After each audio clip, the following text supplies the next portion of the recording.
Good morning students. पिछली class में हमने देखा था महाद्वीपीय विस्थापन सिद्धांत के जो प्रवाह संबंधी बल थे उनको,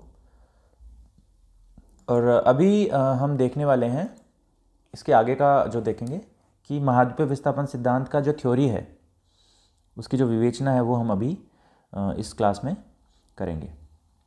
तो देखिए, महाद्वीपीय विस्थापन सिद्धांत, इसकी विवेचना।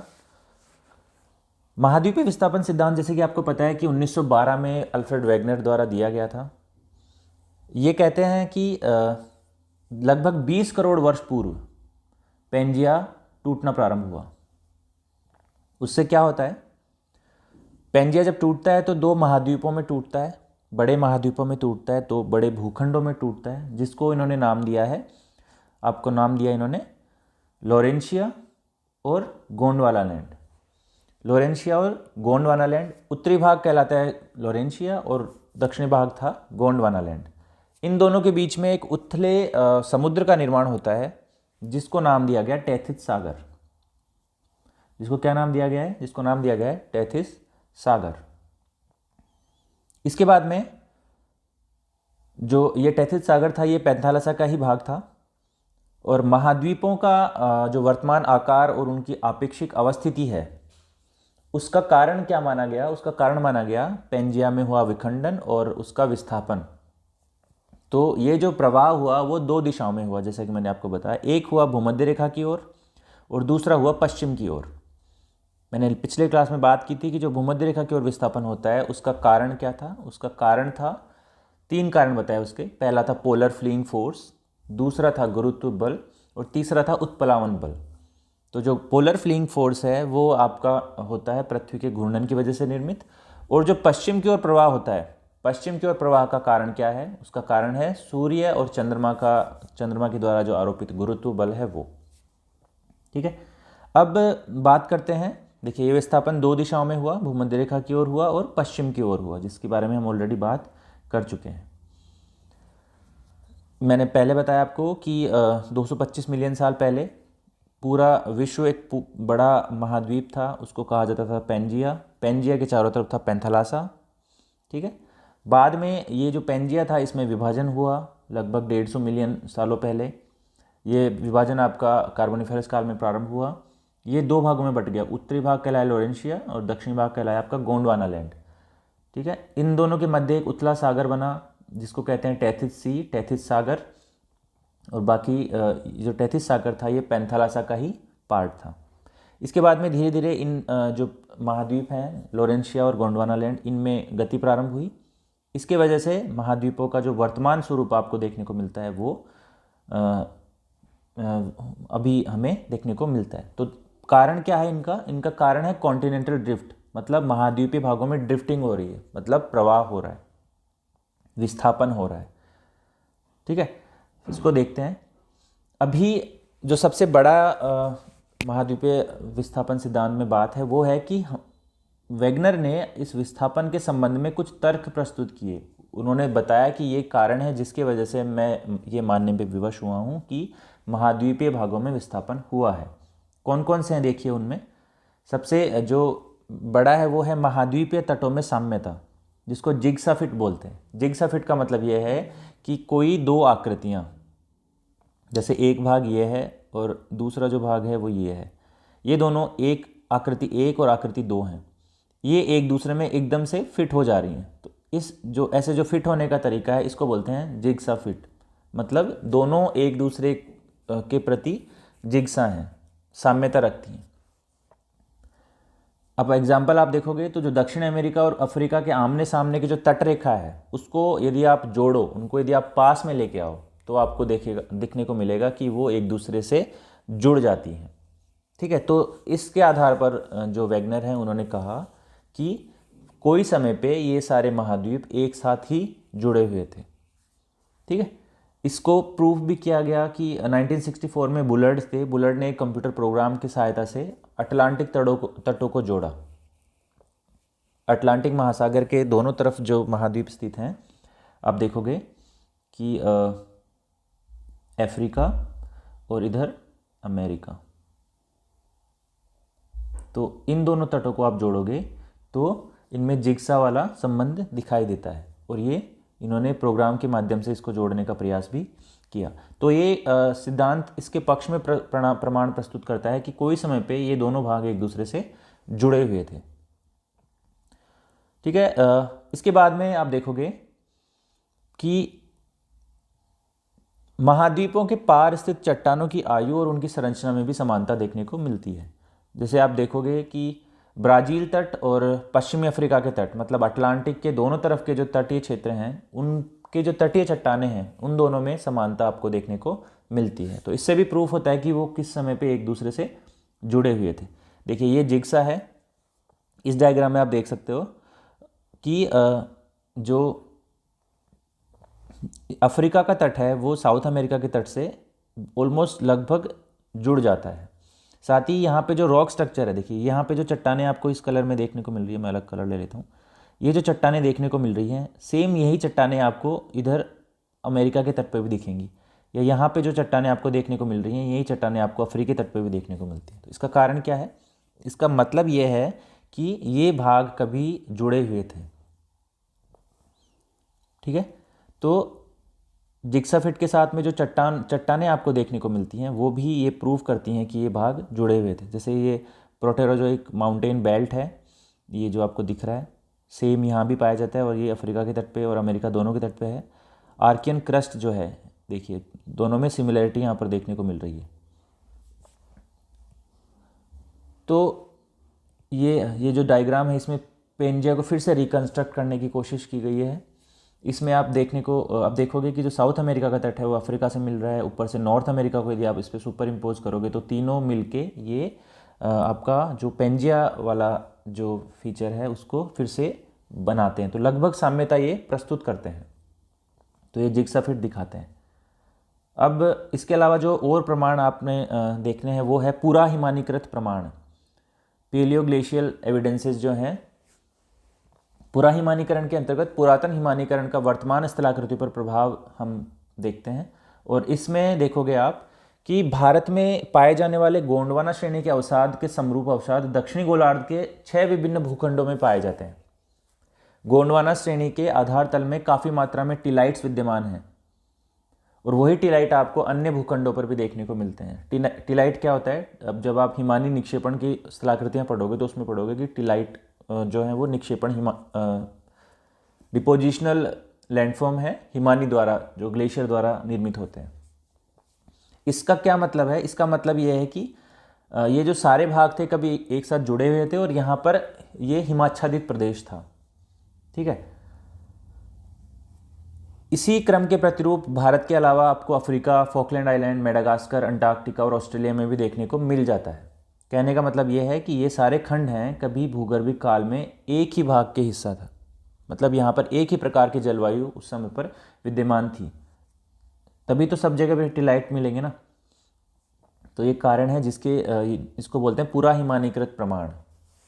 पेलियो ग्लेशिएशन जो एविडेंसेस हैं उनके आधार पर हम ये बता सकते हैं कि ये सारे जो खंड थे एक समय में एक ही जगह थे, और वहाँ पर एक ही प्रकार की जलवायु मिलती थी।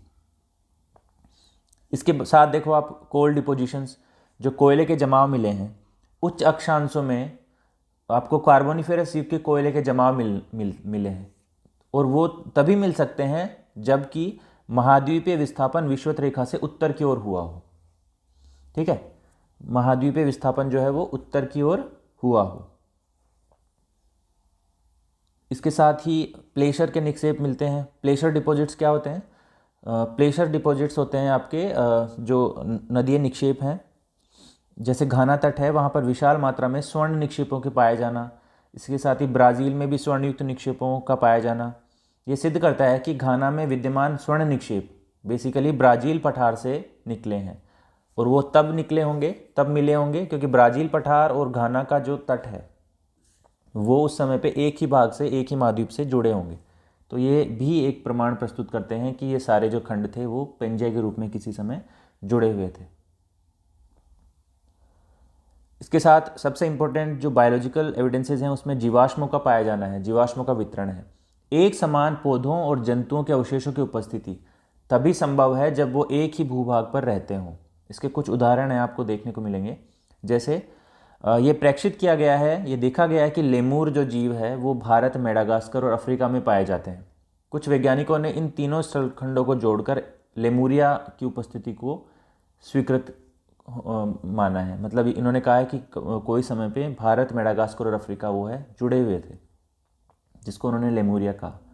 इसके अलावा एक छोटे रेंगने वाले जीव हैं, उनको कहते हैं मोसोसोरस, मेसोसोरस जो हैं वो केवल उथले खारे जल में ही जीवित रह सकते हैं, लेकिन इनके जीवाश्म आपको देखने को मिलेंगे साउथ अफ्रीका के कैप में और ब्राज़ील के इरावर शैल समूह में।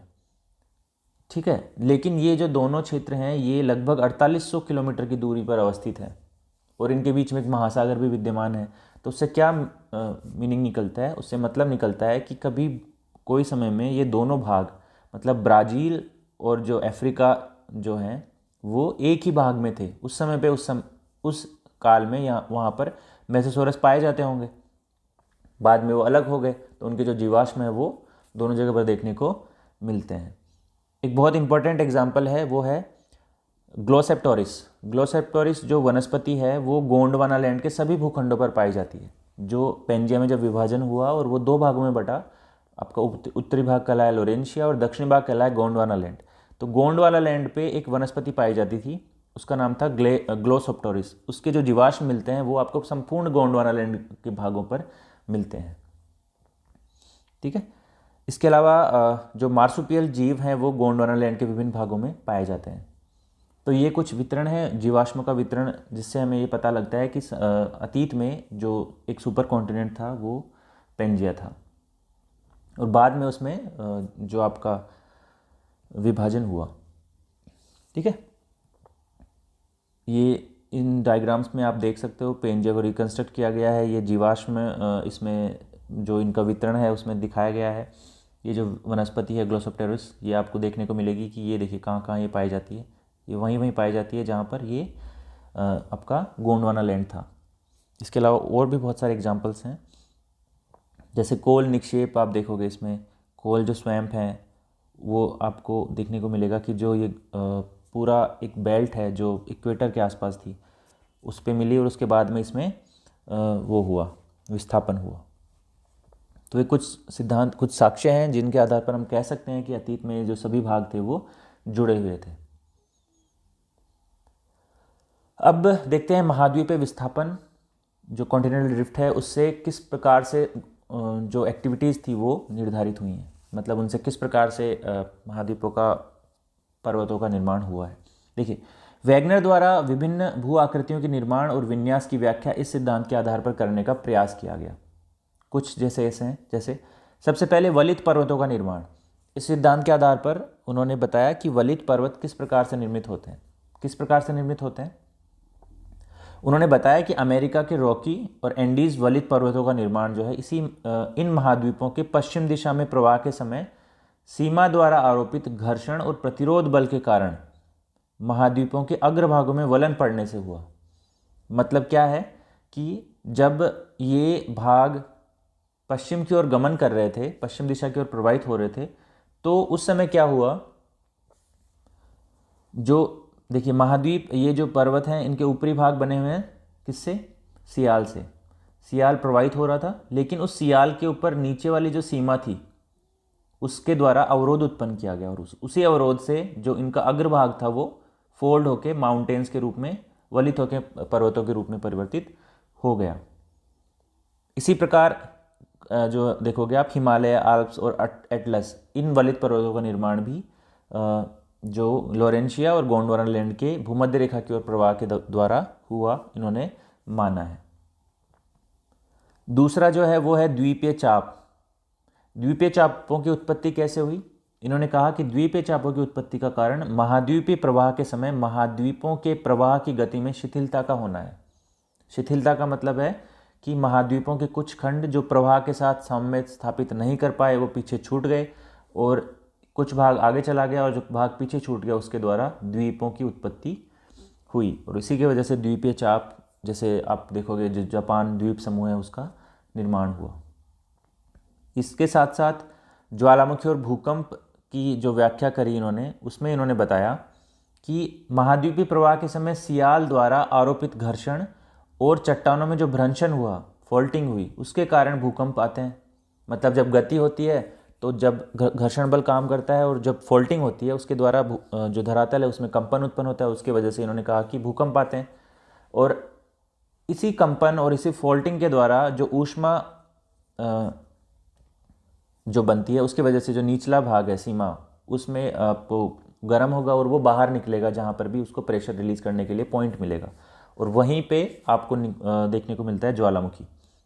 ठीक है, तो इन्होंने बहुत सिंपल तरीके से बताया कि ज्वालामुखी और भूकंप क्यों आते हैं। कारण क्या है उसका? कारण ये है कि जो ड्रिफ्ट हो रही है, जो ऊपरी भाग है वो मूव कर रहा है, सियाल मूव कर रही है, उसमें ड्रिफ्टिंग हो रही है, और उसकी वजह से भूकंप, ज्वालामुखी, द्वीपीय चाप और आपके जो वलित पर्वत हैं वो निर्मित हो रहे हैं। ठीक है, बहुत सिंपल तरीके से उन्होंने बताया। अब इसकी आलोचना देखते हैं। महाद्वीपीय विस्थापन सिद्धांत बहुत बेसिक आइडिया प्रस्तुत करता है कॉन्टिनेंटल ड्रिफ्ट की, महाद्वीपों के प्रवाह की या महाद्वीपों में गतिशीलता की। इनका एक ही पॉजिटिव पॉइंट है, वो ये है कि इन्होंने बहुत सारे साक्ष्य प्रस्तुत किए अपने सिद्धांत को प्रूव करने के लिए, लेकिन इनमें से बहुत सारे प्रमाणों को हम ब्लाइंडली स्वीकार नहीं कर सकते। इन प्रमाणों को हम, कुछ प्रमाण हैं वो माने जा सकते हैं, लेकिन अब इन्होंने खुद ने ही कुछ ऐसे प्रमाण प्रस्तुत किए जो इसमें, जैसे उन्होंने जब प्रूफ किया कि किस प्रकार से वलित पर्वतों की उत्पत्ति हुई, तो ये सभी वलित पर्वतों की उत्पत्ति नहीं दर्शा सकते।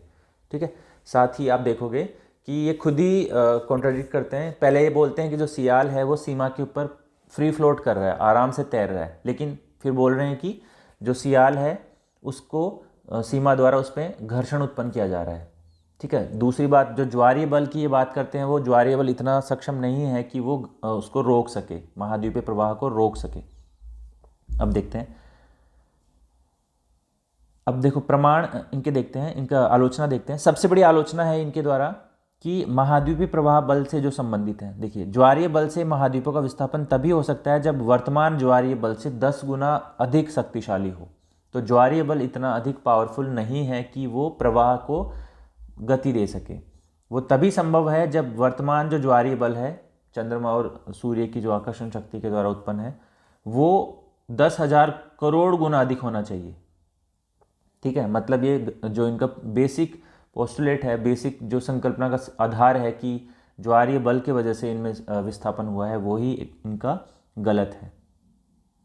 दूसरा, वैगनर ने बताया कि रॉकीज और एंडीज पर्वत अमेरिका के पश्चिम की ओर प्रवाह के दौरान बने, जो वलित पर्वत है, लेकिन ये पहले कहते हैं कि ये फ्री फ्लोट कर रहा है, लेकिन यदि सियाल, जो कि महाद्वीपीय भाग है, सीमा महासागरों पर बिना रुकावट के प्रभावित हो रहा है, प्रवाहित हो रहा है, तो सीमा इतना प्रतिरोध उत्पन्न नहीं कर सकती कि वलित पर्वतों का निर्माण हो जाए, क्योंकि ये वो जो पर्वत हैं ये काफ़ी ऊंचे पर्वत हैं, तो इतना प्रतिरोध होगा तो गति रुक ही जाएगी, और साथ ही प्रतिरोध शक्ति इतनी उत्पन्न कर ही नहीं सकती सीमा, और यदि शक्ति इतनी उत्पन्न करेगी तो जो प्रवाह है वो संभव नहीं है। तो ये खुद ही कॉन्ट्राडिक्ट कर रहे हैं अपने बात को। अब जो हमने सबसे पहले साक्ष्य देखा था कि जो जिग्सा फिट की कंडीशन थी अटलांटिक महासागर के दोनों तटों पर, तो वास्तव में जो पूर्णतया साम्यता नहीं है, उसमें कुछ डिफरेंस आपको देखने को मिलता है। हालांकि अटलांटिक महासागर और दोनों तटों की संरचनात्मक और स्तरीकृत विशेषताओं में समानता थी, लेकिन ये निष्कर्ष नहीं निकाला जा सकता कि एक तट दूसरे तट का विस्तार था और वो एक दूसरे से जुड़े हुए थे। ठीक है, तो ये हमने देखा कि कुछ आलोचनाएं हैं जो वैगनर का सिद्धांत है उसकी। देखिए, वैगनर का जो सिद्धांत का प्रारंभिक उद्देश्य था, वो उनका उद्देश्य था कि अतीत काल में जो जलवायु संबंधी परिवर्तन हुए उनका समाधान करना था। लेकिन बाद में उन्होंने क्या किया, उन्होंने अपने सिद्धांत को ये पूरे महाद्वीपों की उत्पत्ति के सिद्धांत का बेस बनाया, और इस वजह से उन्होंने बहुत सारे ऐसे बातें करी जो खुद को ही वो कॉन्ट्राडिक्ट करने लगे। ठीक है, साथ ही इन्होंने जो अपने बल बताए हैं, जैसे मैंने कहा ज्वारीय बल और आपका उत्प्लावन बल, गुरुत्व बल या पोलर फ्लिंग फोर्स, इनके बारे में उन्होंने इसको डिटेल से नहीं बताया। साथ ही जो आपके ज्वालामुखी विस्फोट जब होते हैं या जो भूकंप आते हैं, उनका जो वितरण है, उनके वितरण को भी ये अच्छे से समझा नहीं सके। तो बहुत सारे चीज़ें हैं जो ये बता नहीं सके, लेकिन इन शॉर्ट जो महाद्वीपीय विस्थापन सिद्धांत है उसने एक बेस तैयार किया, एक आधार तैयार किया, जो आगे पढ़ेंगे हम प्लेट विवर्तनिकी सिद्धांत उसके लिए।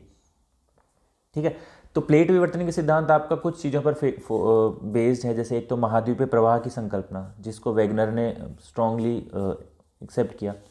उसके साथ में हम पढ़ेंगे जो महासागरीय तली है, सी फ्लोर स्प्रेडिंग है, सागरीय तली या सागर नितल प्रसरण जिसको बोलते हैं। तो कुछ और संकल्पनाएं हैं, उन संकल्पनाओं ने मिलके बाद में जो प्लेट विवर्तनिकी सिद्धांत है उसके लिए आधार प्रस्तुत किया।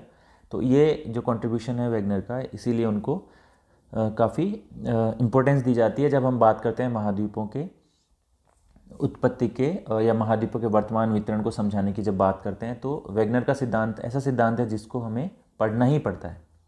ठीक है, तो इसके लिए इतना ही।